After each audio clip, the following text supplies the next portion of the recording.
Polytechnic স্টুডেন্টদের পরীক্ষার form fill up কিন্তু শুরু হয়ে গেল। অর্থাৎ পলিটেকনিক সেকেন্ড এবং ফোর্থ সেমিস্টার ক্যান্ডিডেটদের ফর্ম ফিলআপ চালু হয়ে গেল এবং তাদের যে পরীক্ষা সেই পরীক্ষা কিন্তু শুরু হচ্ছে আর কিছুদিনের মধ্যেই।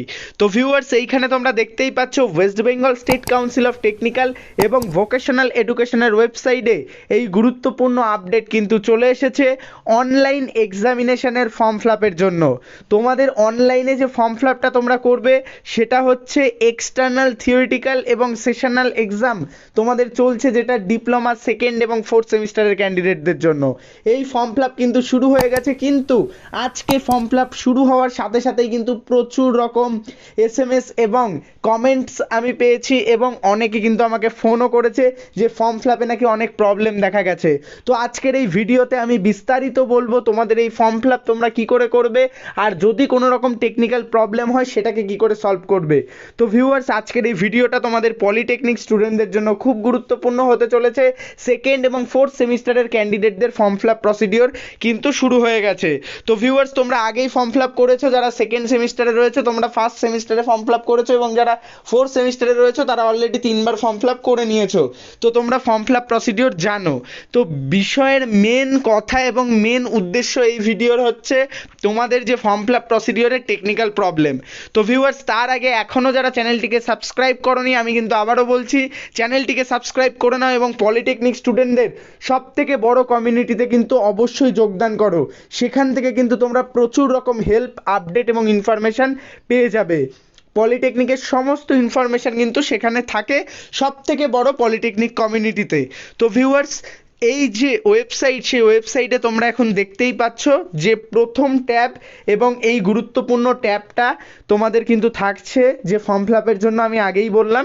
সেখানে তোমরা দেখতে পাচ্ছ অ্যাপ্লিকেশন ফর্মের যে লাস্ট ডেট সেটা কিন্তু দেওয়া রয়েছে 19/11/2022, অর্থাৎ এই মাসের নভেম্বরের 19 তারিখ পর্যন্ত 11টা 30 পর্যন্ত কিন্তু ফর্ম ফিলআপ চলবে।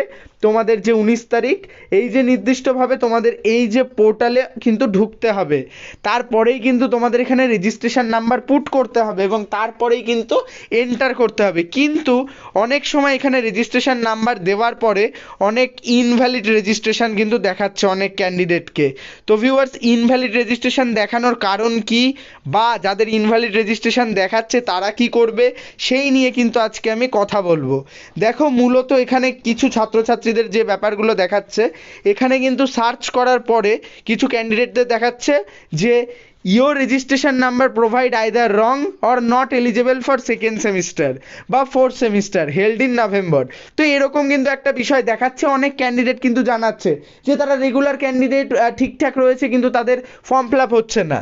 তো কেন হচ্ছে না এবং যাদের হচ্ছে তাদের কেন হচ্ছে, দেখো টেকনিক্যাল প্রবলেম কিন্তু থেকে থাকে।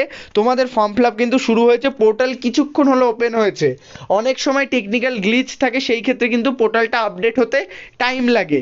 সেই ক্ষেত্রে আমি কিন্তু তোমাদের বলবো, তোমাদের যাদের এই রকম প্রবলেম হচ্ছে অপেক্ষা করো, কিছুক্ষণ অপেক্ষা করো, কালকে বা কিছুক্ষণ পরে ট্রাই করো, তোমরা আশা করি ফর্ম ফিল আপ করতে পারবে। এবং যাদের ইজিলি হয়ে যাচ্ছে তাদের তো কোনো ব্যাপারই না, তোমরা ফর্ম ফিল আপ করে নাও, কোনো অসুবিধা নেই। যাদের হচ্ছে না তাদেরও চিন্তার কোনো কারণ নেই, এরকম টেকনিক্যাল প্রবলেম কিন্তু থাকেই, সেটারও কিন্তু সলিউশন হয়ে যাবে। তোমরা স্টেপ বাই স্টেপ পুরো প্রসেসটাকে ফলো করবে, কিছুক্ষণ অপেক্ষা করবে, রাত্রের দিকে ট্রাই করবে বা কালকে ট্রাই করবে, তারপরে কিন্তু তোমরা তোমাদের ফর্ম ফিল আপটাকে কমপ্লিট করে নেবে। তারপরেও যদি না হয় ইনস্টিটিউটকে ইনফর্ম করে রাখবে, ইনস্টিটিউটের কাছে কিন্তু এই বিষয়গুলো থাকে, ফর্ম ফিল আপ কিন্তু তারা করিয়ে দিতে পারে। তো সেই ক্ষেত্রে ইনস্টিটিউটকে অবশ্যই ব্যাপারটা জানিয়ে রাখবে এবং কখন কখন ট্রাই করছো, তোমাদের হচ্ছে না, প্রবলেম হচ্ছে, সেটার প্রপার ডকুমেন্টস রাখবে, অর্থাৎ স্ক্রিনশট করে বা স্ক্রিন রেকর্ড করে রেখে দেবে যে তোমরা ট্রাই করেছো কিন্তু হয়নি। সেই ক্ষেত্রে ইনস্টিটিউট বা কাউন্সিল যদি কখনো কোনো রকম কিছু দাবি করে যে না ওয়েবসাইটের প্রবলেম ছিল না, তাহলে তোমরা এটাকে শো করে দেখাতে পারো যে না এটা ওয়েবসাইটের প্রবলেম ছিল। অপেক্ষা করো, আশা করছি খুব শীঘ্রই এটা ঠিক হয়ে যাবে, চিন্তার কোনো কারণ নেই, এত কিচ্ছু ভাবতে হবে না। ভিডিওটি লাইক করে সকল বন্ধুদের মধ্যে শেয়ার করে দাও। খুব গুরুত্বপূর্ণ আপডেট, পলিটেকনিক ক্যান্ডিডেটদের জন্য, এবং যত তাড়াতাড়ি সম্ভব টেলিগ্রাম চ্যানেল এবং টেলিগ্রাম গ্রুপে জয়েন করে দাও। কোনো প্রবলেম হলে আমাকে ইনস্টাগ্রামে ফলো করে সেখানে কোশ্চেন করতে পারো। প্রো টেকনিক্যাল ইনস্টাগ্রাম তোমাদের জন্য সবসময় কোয়ালিটি হ্যান্ডেল, যে কোনো রকম সেখানে কিন্তু তোমরা প্রশ্ন করতে পারো, আমি অ্যাক্টিভ থাকি, সবসময় উত্তর দিই। ভালো থাকো, সুস্থ থাকো, প্রো টেকনিক্যাল জিনিয়াস ইউটিউব চ্যানেলের সাথে থাকো, সকল ইনফরমেশন সবার আগে পেতে থাকো।